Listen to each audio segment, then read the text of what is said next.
Bonjour les amis, bonjour à toutes et à tous, j'espère que vous allez bien, que vous avez passé une excellente semaine. Comme tous les jeudis, on se retrouve pour un nouveau volet de l'histoire des marques de matériel agricole. On voit le sommaire juste après le générique, allez, top générique.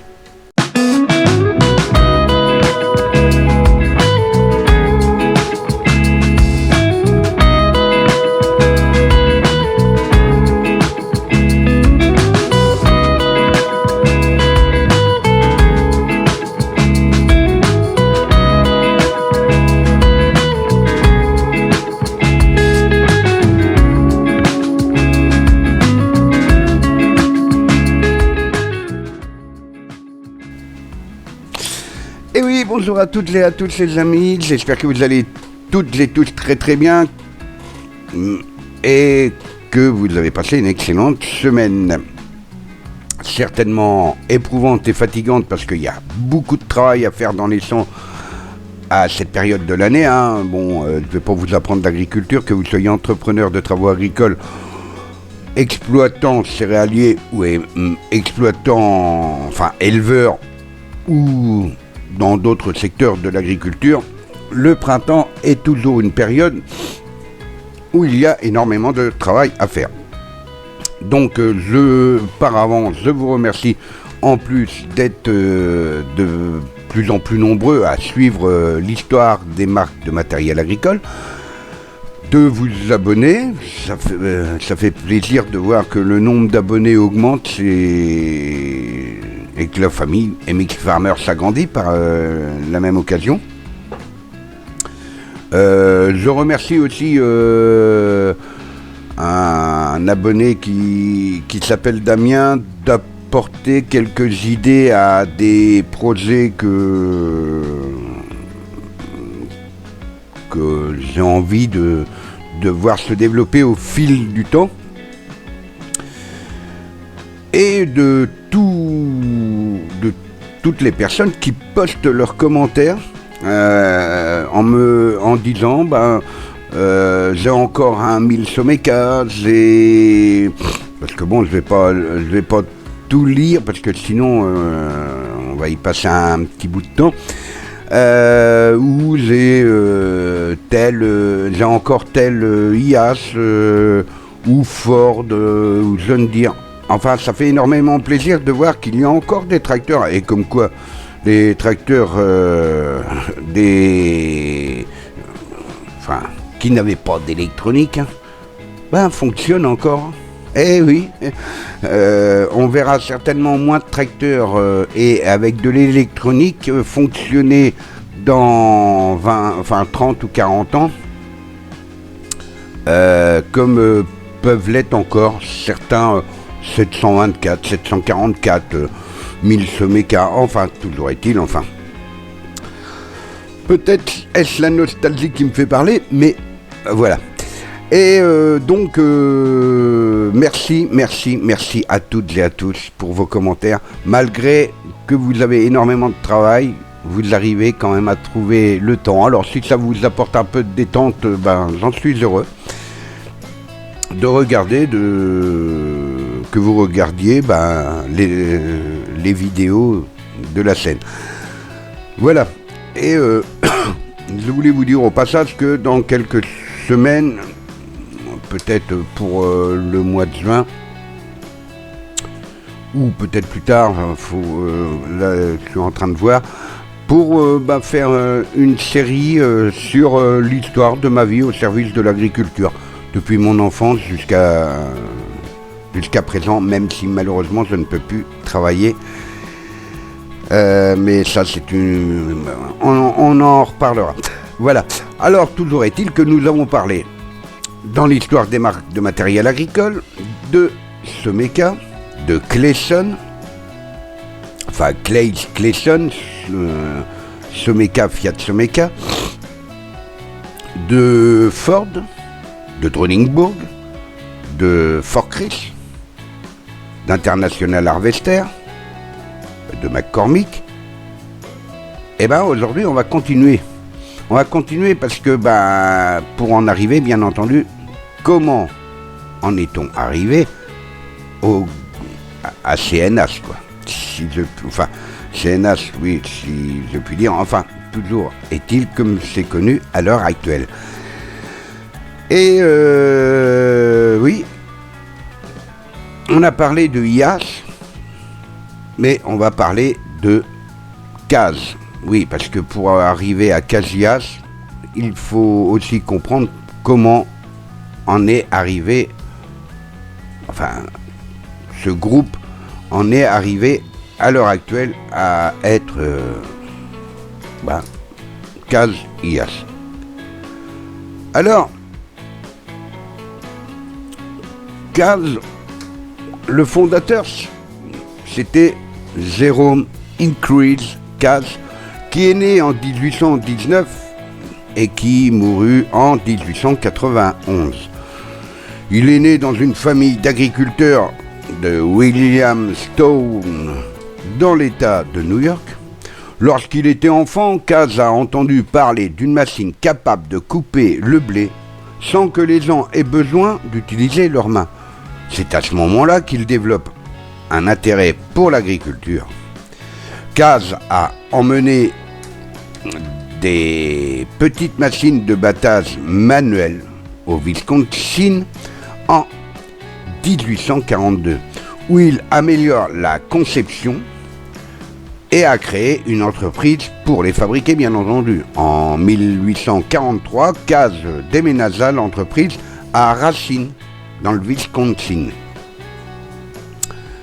afin d'avoir un meilleur accès à l'énergie hydraulique et ouvrit la Racine Dredging Machine Works.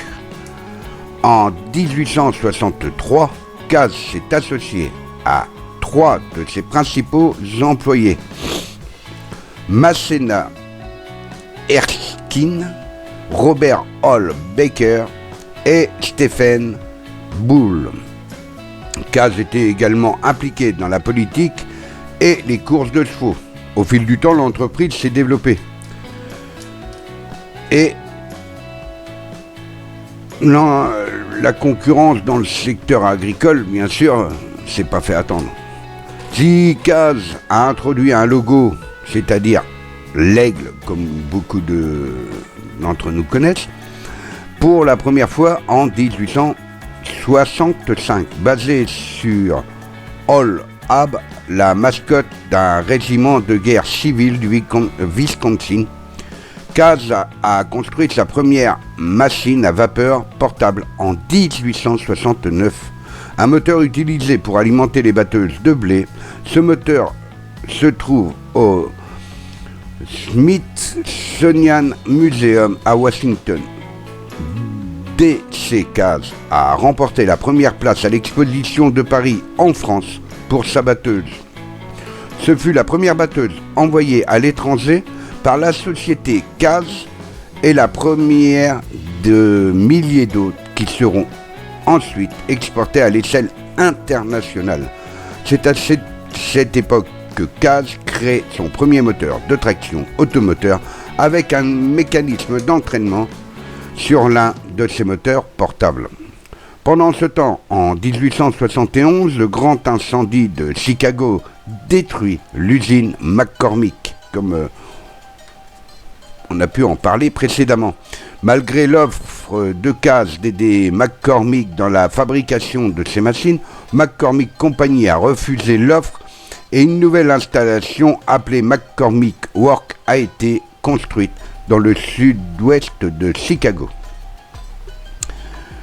La société McCormick a introduit la première d'une longue série de machines à reliure à ficelle en 1891, ce qui a conduit à ce qu'on appelle la guerre des moissonneuses, qui a attiré l'attention de l'industrie agricole au cours des années 1881. En 1884, CAS visita une ferme qui porte son nom, tout simplement, dans le Minnesota. Après avoir appris qu'une de ses batteuses ne fonctionnait pas, furieux de ne pas pouvoir réparer la machine lui-même, il y a mis le feu le lendemain et a envoyé au propriétaire une batteuse toute neuve. C'est pas mal quand même, hein. Le fabricant qui fout le feu à sa propre machine et qui en envoie une neuve à son retour dans le Wisconsin. En 1890, la société Caz, ouais, ça me fait quand même un peu rire parce qu'il faut le faire, quoi. Enfin bon, la société Caz s'étend en Amérique du Sud et ouvre une usine en Argentine. En 1891, le fondateur de l'entreprise décède. À cette époque, la société Caz produisait des moteurs à vapeur portatifs pour alimenter les batteuses et se lança plus tard dans le secteur des moteurs de traction à vapeur. Au début du XXe siècle, Caz était le constructeur de moteurs nord-américain le plus prolifique. Ces moteurs variaient en taille depuis le petit 9 chevaux jusqu'aux tailles standards de 15, 25, 30, 40, 50, 65 chevaux et jusqu'aux tailles de labour de 75 et 80 chevaux. Caz a également fabriqué des gros moteurs de freinage de 110 chevaux avec sa remarquable cabine à 2 étages. 9 énormes moteurs de transport de 150 chevaux ont été fabriqués, en plus des rouleaux à vapeur. Les moteurs Caz étaient connus pour leur utilisation une utilisation d'un système de soupape Wolf. De chauffe-eau alimentation et des couvercles emblématiques. Aigle, Fumo Keybox, Caz avait construit un total de 36 000 bateaux à vapeur au moment où elle passa au tracteur à essence en 1927. En 1902, 5 grandes entreprises agricoles américaines décidèrent qu'une consolidation était nécessaire.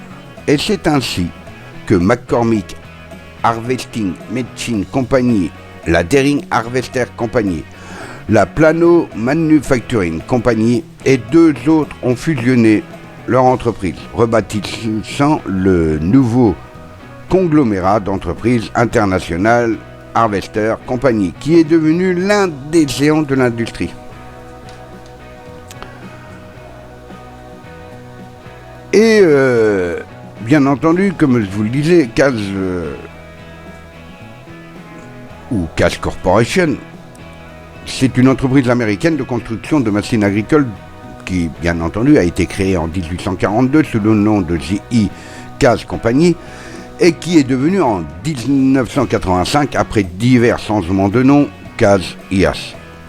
La Caz Corporation était donc un fabricant de machines agricoles et d'équipements de construction fondé en 1842 par J.E. Caz, Increase Caz, sous le nom de J.E. Caz Threshing Machine Company. Elle a fonctionné sous ce nom pendant près d'un siècle. Pendant encore 66 ans, elle fut la J.E. Caz Company, le plus souvent simplement appelée Caz. À la fin du 19e siècle, Caz était l'un des plus grands constructeurs américains de machines à vapeur produisant des moteurs portables automoteurs, des moteurs de traction et des tracteurs à vapeur. C'était un important producteur de batteuses et d'autres équipements de récolte. L'entreprise a également produit diverses machines pour l'armée américaine, équipements du génie de combat pour l'USMC, des tracteurs à chenilles et chargeuses à pelle pour l'armée américaine, etc., etc. Au 19e siècle, Caz figurait pendant de nombreuses années parmi les 10 plus grands constructeurs de tracteurs agricoles dans les années 1950. Sa gamme de matériel de construction est devenue son activité principale, suivie par l'activité agricole. Les dénominations et les marques de Caz ont changé à plusieurs reprises dans les années 1980 et 1990 lorsque la société mère Tenneco a acheté la division de matériel agricole d'International Harvester et l'a fusionnée avec Caz. La société J.E. Caz a continué, mais elle a commencé à utiliser la marque CAZ-IAS dans les années 1990. Elle a changé de nom plusieurs fois, chaque nom incluant CAZ, avant que la fusion dans CNH Global ne mette fin à son histoire en tant qu'entité distincte. Diverses marques de CNH continuent d'utiliser le nom CAZ, tels que CAZ CE et CAZ IH, comme CE équipement de construction. Et donc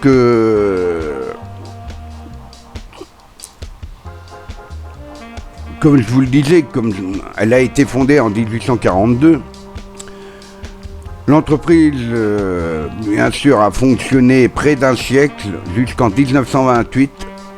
Dans certaines de ses publicités, le nom était appelé JICAZ T.M.Co, en abrégé, une autre entreprise fondée par Jérôme Icaz. JICAZ Plugwork était une entreprise indépendante lorsque Plugwork fut racheté par Massey Harris en 1928. Ce dernier vendit les droits du nom à la JICAZ Cruising Machine Company, qui fut réincorporée sous le nom de JICAZ Company. Cette société qui est détenue majoritairement par Tenneco en 1967 et filiale à 100% en 1970. Elle était souvent appelée par le simple nom de la marque CAZ.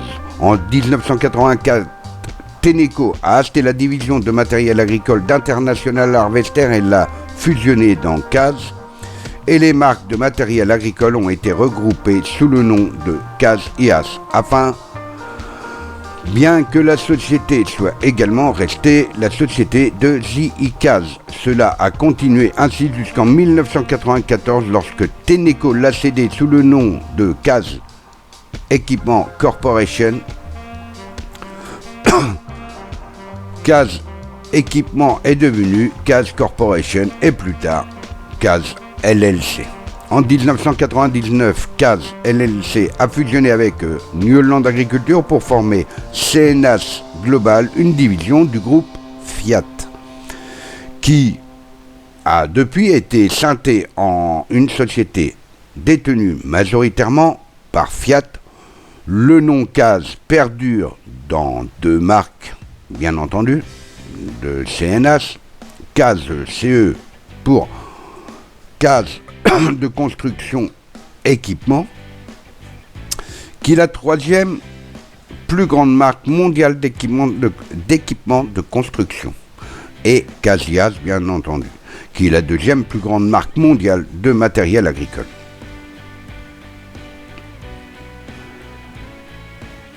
Et la semaine prochaine, nous verrons la suite de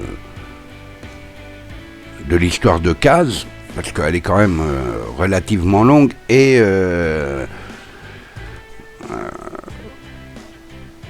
ce qui permettra aussi de voir que CAZ aussi a ingéré une autre marque de tracteur. Bon, beaucoup d'entre vous le connaissent, et d'autres l'ignorent encore, peut-être. Toujours est-il que, bon, on va se pencher un tout petit peu sur quelques tracteurs, le début des tracteurs de la marque CAZ.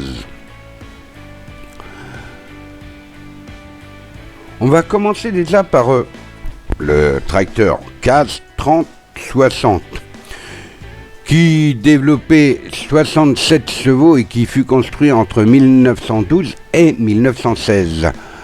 C'était un tracteur à chenille standard.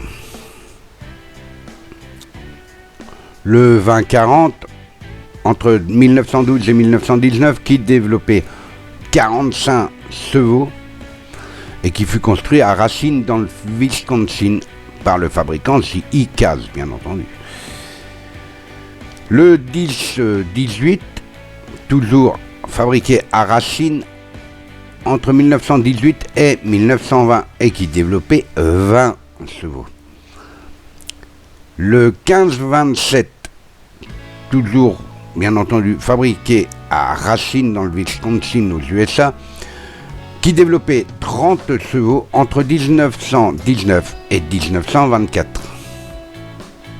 Le 22-40, toujours fabriqué au même endroit, entre 1919 et 1924, qui développait 45 chevaux et qui tournait au kérosène. Le 40-72, qui développait 81 chevaux entre 1921 et 1923, toujours fabriqué dans le Wisconsin. Le 12-20, entre 1921 et 1924, qui lui développait 22 chevaux. Le 18-32, qui développait 35 chevaux entre 1924 et 1927, toujours fabriqué dans le Wisconsin. Le 25-45, lui développé 51 chevaux entre 1924 et 1927. Le CAS CC de 1929 à 1939 qui développait 30 chevaux.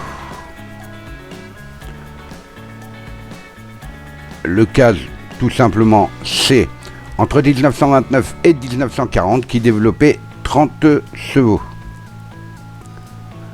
Le L qui développait 51 chevaux entre 1929 et 1940. Le RC qui développait 18 chevaux entre 1935 et 1940, toujours fabriqué dans le Wisconsin. Le R entre 1936 et 1940 qui développait 20 chevaux.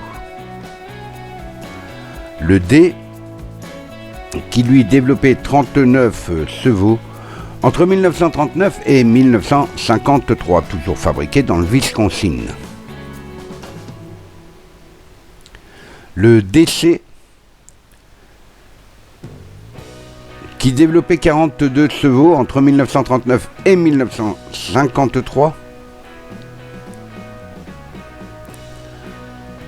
Le V entre 1940 et 1942 qui développait 26 chevaux.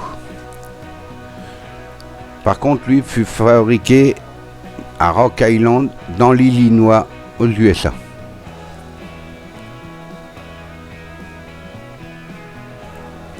Le LA qui développait 65 chevaux entre 1940 et 1953, fabriqué lui par contre dans le Wisconsin. Le S qui lui développait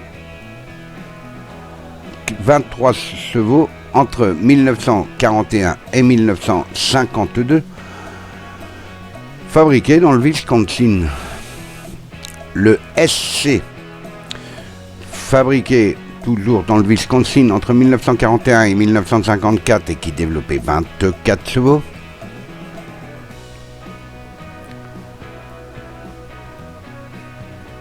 Le VA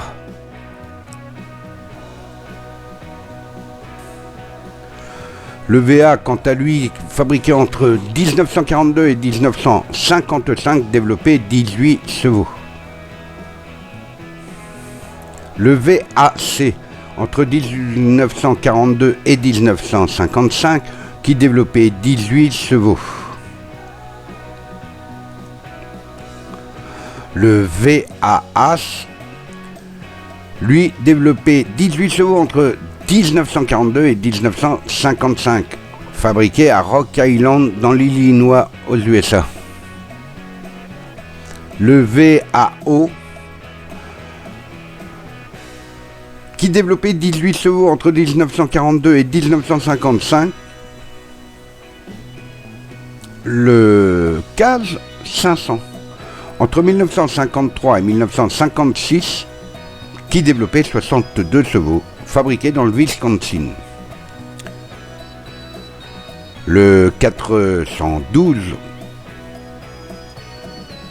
fabriqué entre 1955 et 1956, qui développait 56 chevaux et qui fut fabriqué dans le Wisconsin. Le 400, qui développait 56 chevaux entre 1955 et 1957, toujours fabriqué dans le Wisconsin.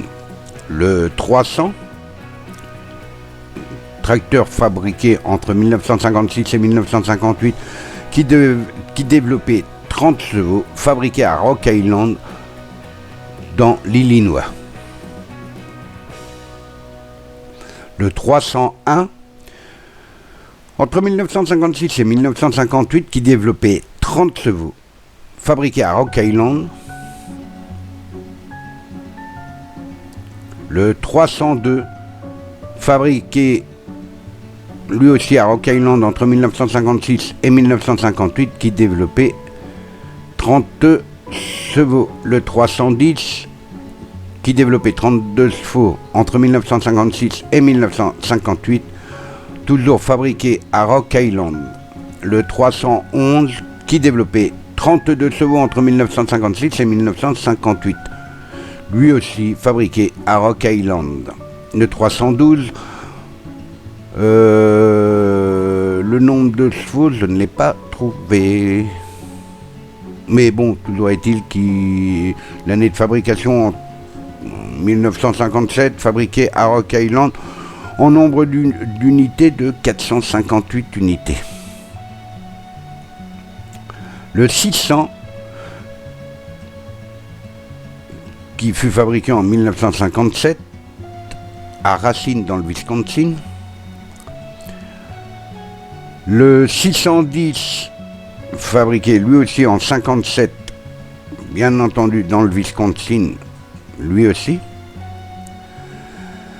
Le 350, fabriqué entre 1957 et 1958, qui développait 47 chevaux et qui fut fabriqué à Rock Island dans l'Illinois. Le 351, entre 1957 et 1958, qui développait 47 chevaux. Le 900B, le 900-B, CAZ, entre 1957 et 1959, qui développait 79 chevaux et qui fut fabriqué dans le Wisconsin. Le 910B, entre 1957 et 1959, qui développait 79 chevaux, toujours fabriqué dans le Wisconsin. Le 302B, qui développait, je crois, une trentaine de chevaux, j'ai oublié de le marquer, entre 1958 et 1959, fabriqué à Rock Island dans l'Illinois. Le 312B, entre 1958 et 1959, fabriqué à Rock Island dans l'Illinois. Le 210B, qui développait 33 chevaux entre 1958 et 1959. Le 211B, qui développait 33 chevaux entre 1958 et 1959, fabriqué à Rock Island. Le 300B, entre 1958 et 1959, fabriqué à Rock Island. Le 301B, fabriqué entre 1958 et 1959, toujours à Rock Island. Le 310B, entre 1958 et 1959, toujours fabriqué à Rock Island. Le 311, fabriqué toujours à Rock Island entre les mêmes années. Le 410B, qui développait 42 chevaux entre 1958 et 1959. Le 510B, toujours entre les mêmes années, fabriqué à Rock Island. Le 610 qui développait 610B qui développait 49 chevaux entre 1958 et 1959. Le 611 qui développait 50 chevaux entre les mêmes années est fabriqué à Rock Island dans l'Illinois. Le 700B fabriqué entre 1958 et 1959 qui développait 61 chevaux fabriqué à Racine dans le Wisconsin. Le 800B qui développait 61 chevaux entre 1958 et 1959. Le 802B de 61 chevaux, toujours entre les mêmes années. Le 803B entre les mêmes années qui développait 61 chevaux. Le 810 entre les mêmes années, mais entre 1958 et 1959, toujours fabriqué dans le Wisconsin et qui développait 61 chevaux. Le 812 qui développait 61 chevaux, toujours entre les mêmes années, toujours fabriqué à Racine. Le 813 qui développait 61 chevaux, toujours entre les mêmes années et fabriqué toujours au même endroit. Le 411B entre 1958 et 1960 qui développait 42 chevaux et fabriqué à Rock Island dans l'Illinois. Le 511 entre les mêmes années qui développait 51 chevaux et fabriqué lui aussi à Rock Island. Le 700 qui développait 57 chevaux entre 1958 et 1960. Le 801B qui développait 61 chevaux entre 1958 et 1960, fabriqué dans le Wisconsin. Le 811B qui développait 62 chevaux entre 1958 et 1960. Le 310C qui développait 49 chevaux entre 1958 et 1964. Le 610 qui développait j'ai encore oublié, qui fut fabriqué dans l'Illinois, on arrive à en oublier quand même. La preuve, tout n'est pas parfait, bien entendu. Donc après le cas 610, le 810 qui développait 81 chevaux. Le 610, ça doit être 61 chevaux. Mais pour le 810, fabriqué entre les mêmes années, entre 1958 et 1964, qui développait lui 81 chevaux. Le 1010 entre les mêmes années qui développait 101 chevaux. Le 614B qui développait 60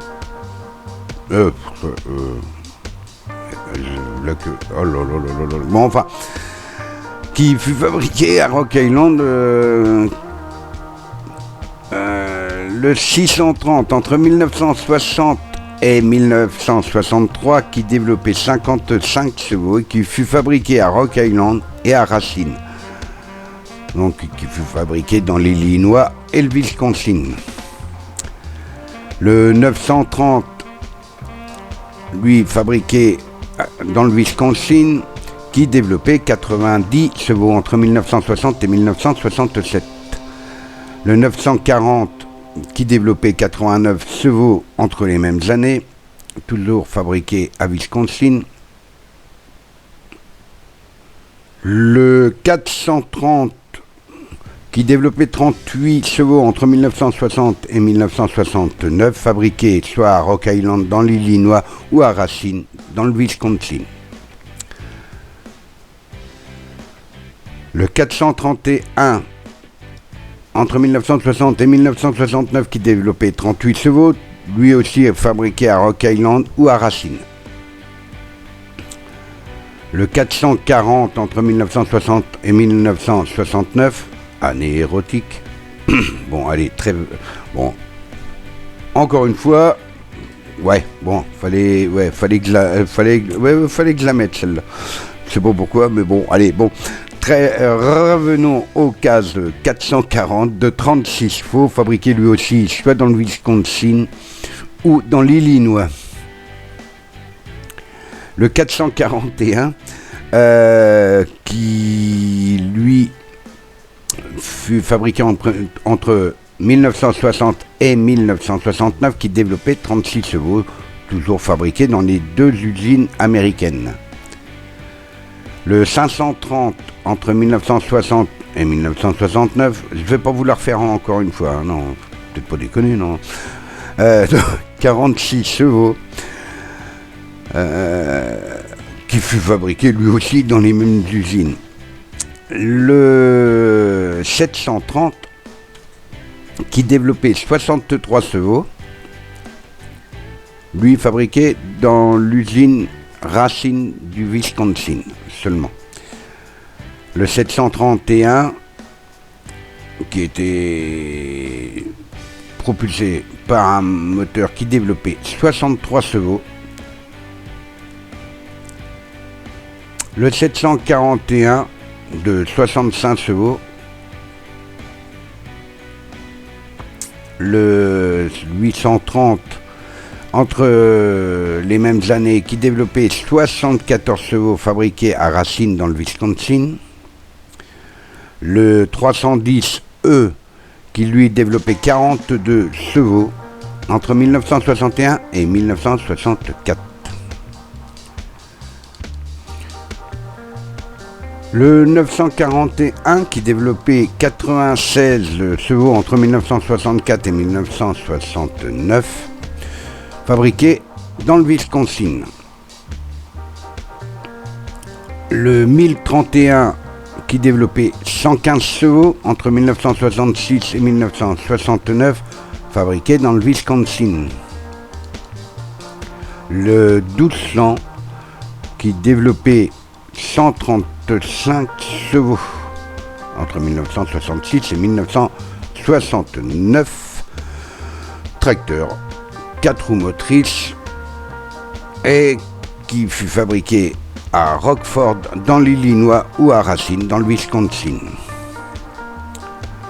Le 470, qui développait 38 chevaux entre 1969 et 1972. Le 770, qui développait 63 chevaux entre 1969 et 1972. Le 1470, qui développait 163 chevaux, un tracteur à 4 roues égales entre 1969 et 1972. Le 1090, qui développait 124 chevaux entre 1970 et 1972, fabriqué dans le Wisconsin. Le 1170, qui développait 137 chevaux, pareil, entre 1970 et 1972.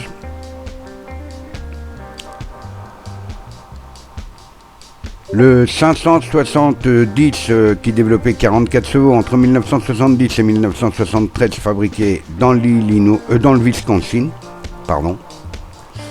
Le 870, fabriqué entre 1970 et 1975, qui développait 79 chevaux, toujours fabriqué au même endroit. Le 970, qui développait 87 chevaux, entre 1970 et 1978. Le 1070, qui développait 114 chevaux entre les mêmes années,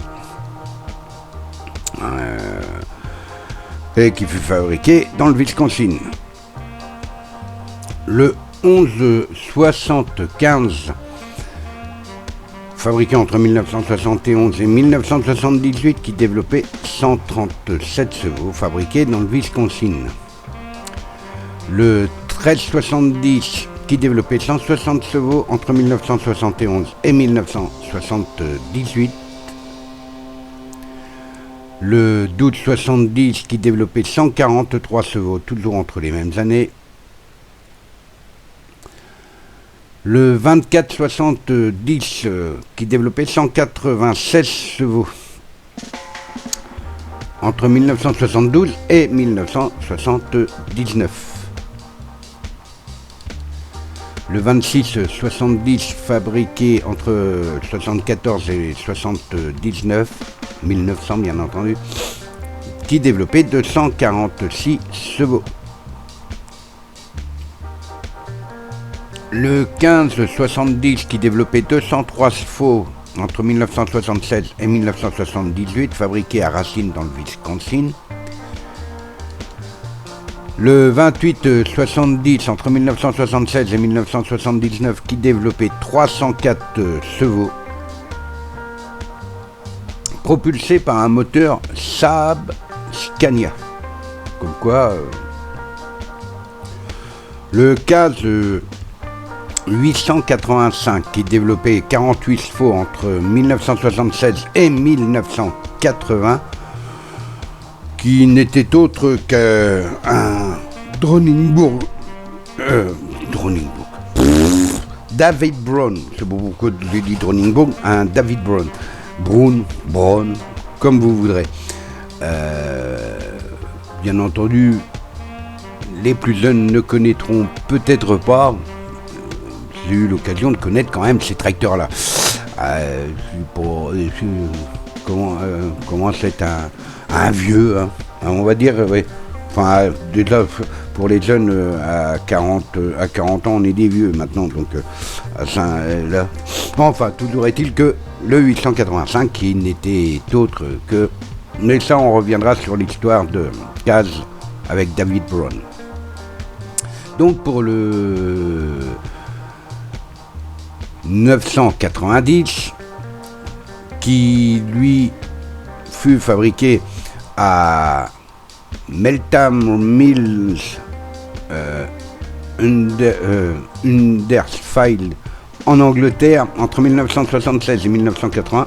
Parler de nom, moi qui ne parle pas spécialement anglais du tout, et il développait 59 chevaux.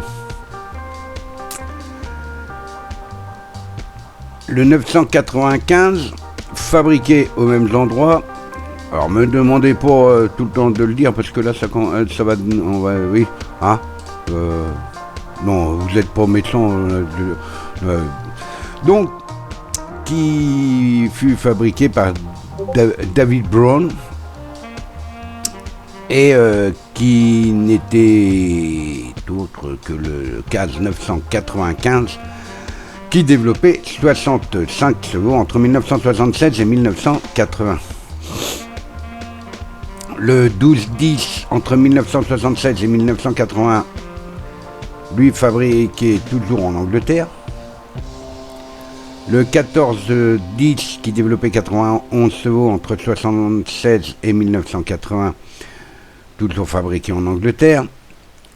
Le 2090 fabriqué dans le Wisconsin, lui, qui développait 122 chevaux entre 1979 et 1983.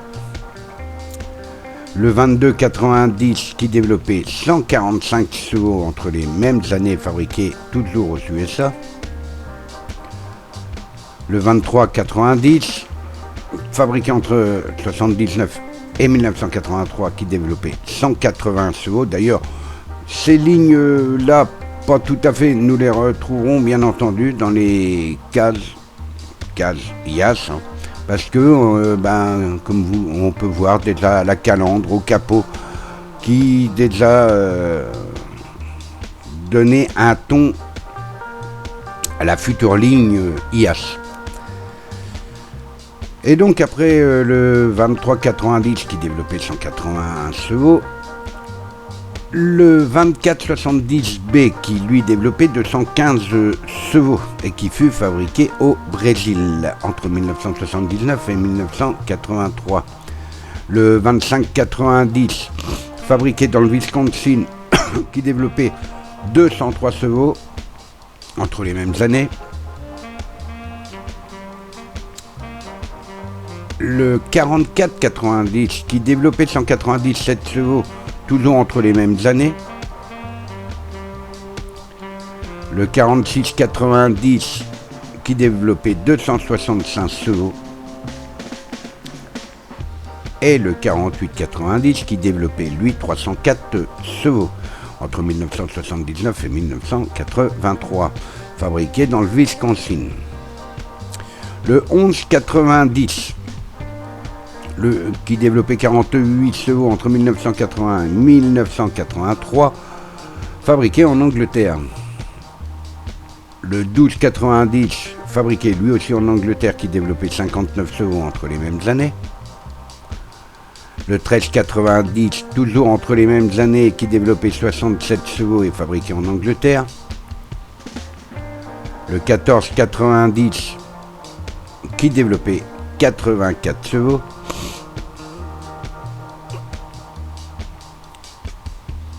Et le 16-90, qui lui développait 101 chevaux. D'ailleurs, on peut déjà deviner la forme des futurs Maxon quelque part, hein. Et éventuellement même celle des derniers 14-55.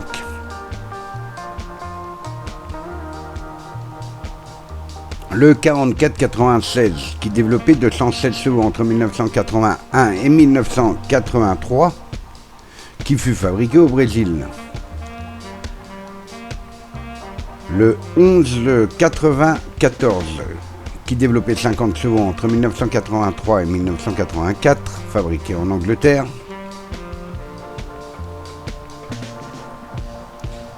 Et le 12-94 entre 83 et 84, 1900, hein, encore une fois, qui développait 63 chevaux et fabriqué en Angleterre.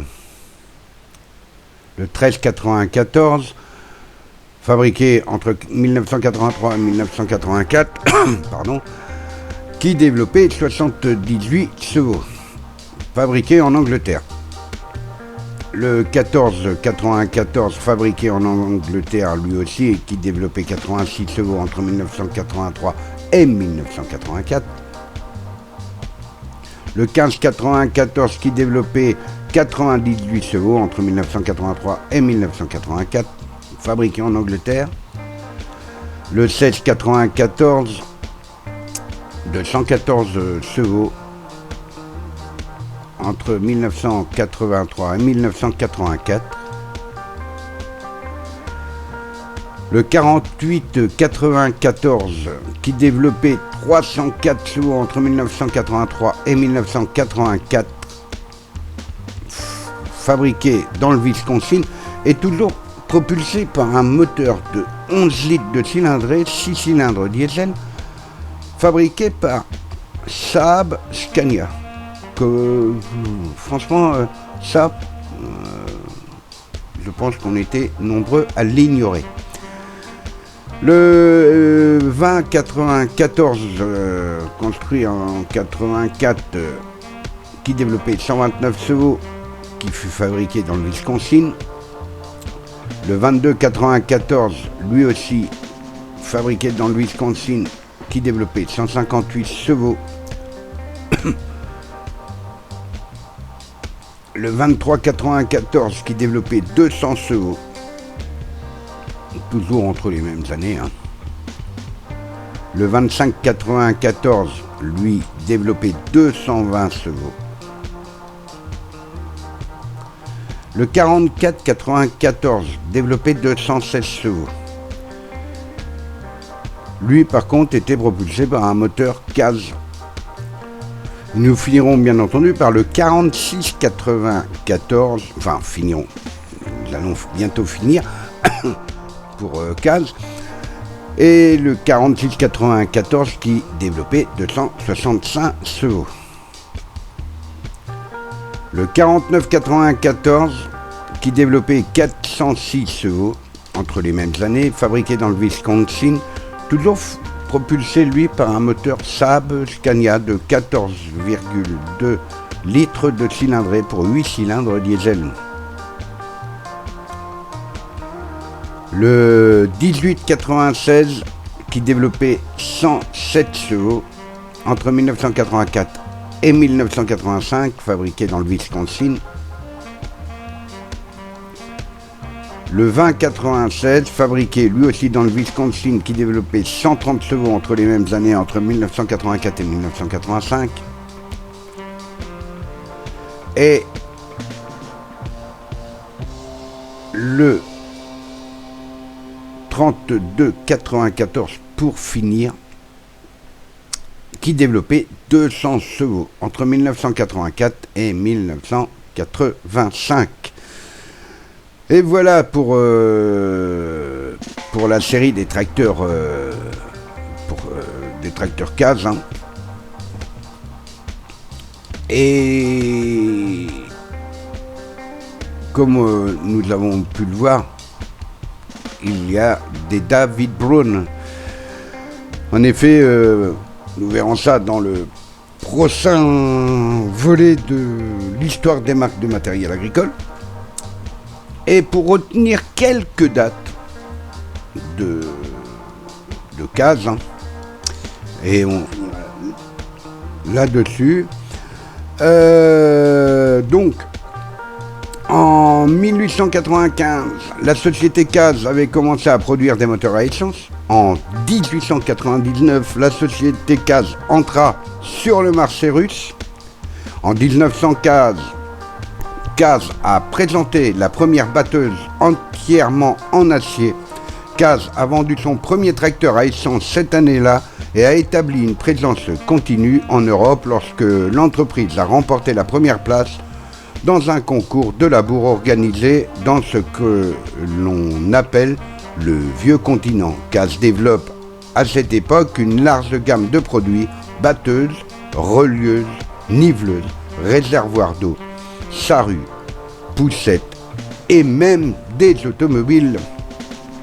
L'avènement des moteurs à huile au début du XXe siècle laisse entrevoir un changement à l'horizon des premiers tracteurs de Froelich aux produits Hardpar.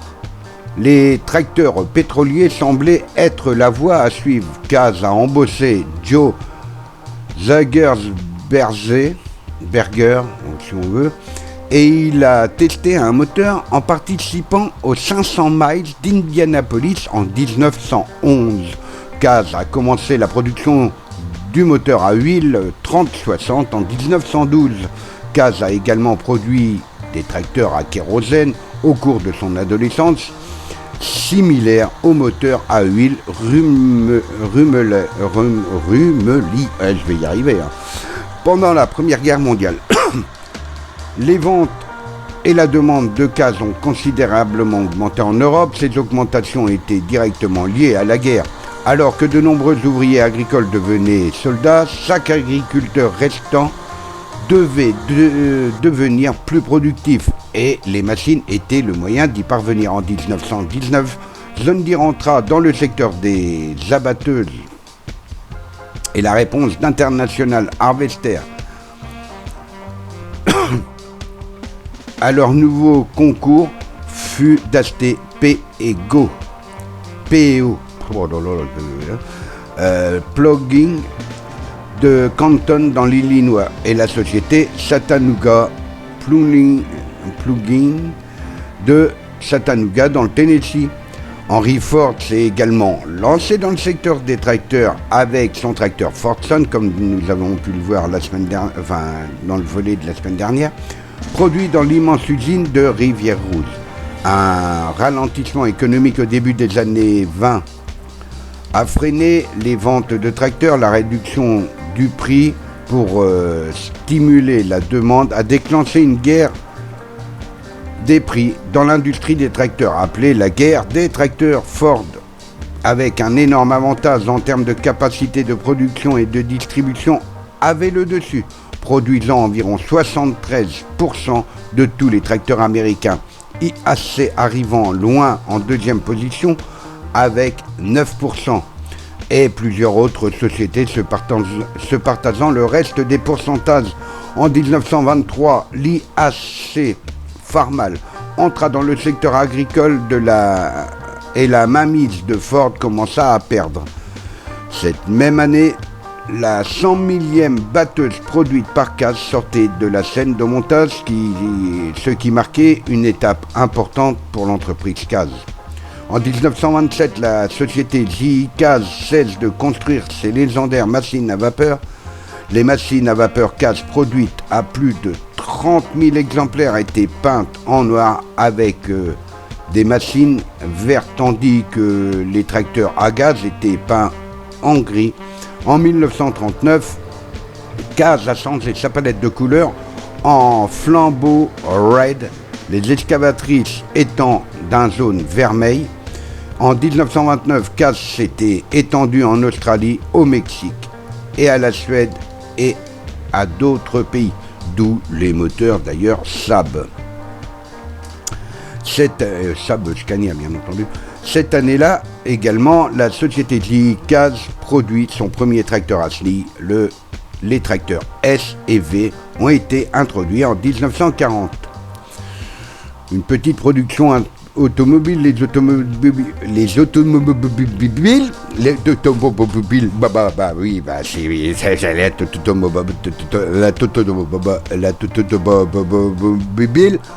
non, je me moque pas des gens qui bégayent, c'est juste histoire de rigoler. Donc, les automobiles produites par Caz au cours de la période de 1911 à 1925-1927 comprennent la Caz JHC Brogan, du nom du cheval de Caz, et la Caz Touring Y. Les activités pendant la Seconde Guerre mondiale, Caz a évolué avec l'arrivée de la Seconde Guerre mondiale en s'impliquant dans la fabrication d'obus pour l'armée américaine et les forces alliées, ainsi que des pièces d'avion pour les B-26, de bombes et de portes pour le SAR Sherman. 3 nouvelles usines furent ouvertes aux États-Unis au cours de cette année. Et en 1942, l'entreprise produisit sa première moissonneuse batteuse automotrice. La même année, Caz a lancé le premier cueilleur de coton de l'entreprise, qui est actuellement conservé par la société Smithsonian. Une grève prolongée de 440 jours dans le Wisconsin à l'usine Caz a affaibli l'entreprise. Au cours des 31 années suivantes, l'entreprise s'est mobilisée davantage, devenant une entreprise bien connue sur les marchés agricoles d'Australie, du Japon et d'autres pays. De nombreuses autres sociétés ont rejoint Caz au cours de cette période. Les dernières fusions connues en 1957, Caz rachète l'American Tractor Corporation ATC. ATC a été fondée en 1950 et était un producteur de petits tracteurs à chenilles. La production de bulldozers, commercialisée sous le nom de Terra-Dozer, et le développement d'une pelle rétro intégrée présentait un intérêt particulier pour Caz. Caz a abandonné le nom ATC en 1959, ne conservant que le nom TerraTrac pour les groupes motopropulseurs. Cela a conduit à la sortie d'un tracteur hybride de l'usine de Burlington dans l'Iowa en 1957. Ce modèle le 320 Construction King deviendra synonyme aux États-Unis du nom de chargeuse pelleteuse. Depuis lors, Caz a lancé d'autres modèles tels que la série T, qui comprend les 580T, 580 ST, 590 ST et 695 ST. En 1998, un jury a accordé plus de 17 millions de dollars de dommages et intérêts à un ouvrier du bâtiment après un défaut de conception de la pelle rétro-caveuse 580.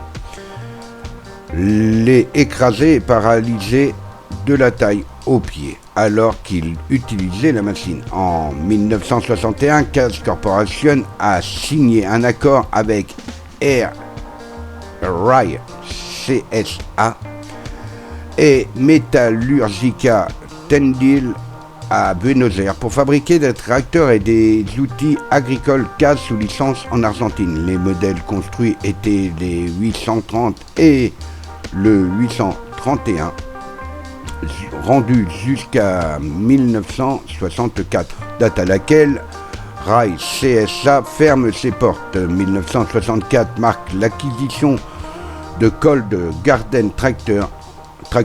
Il s'agissait du premier tracteur de jardin propulsé par e-drive, une forme de propulsion hydraulique qui permettait divers accessoires lourds et éliminait le besoin de courroies d'entraînement de boîtes pont. La Kern County Land Company, utilisant l'argent du pétrole, a acheté la CAS Company. À son tour, le comté de Kern a vendu CAS à la société Tenneco du Texas. En 1972, CAS rachète le constructeur britannique de tracteurs David Brown Ltd. En 1974, CAS acquiert la majeure partie de l'entreprise française de matériel de construction Poquelin, bien connue aussi, avec les fameuses TY. Enfin, toujours est-il, en 1983, lors de l'achat des actifs d'International Harvester, CAS a vendu sa division de tracteurs de jardin Ingersoll Power Equipment. Les tracteurs Ingersoll continueront à porter la marque CAS jusqu'en 1987. En 1984, la société mère de CAS, Tenneco, a acheté certains actifs de la division agricole International Harvester et l'a fusionné avec JI CAS.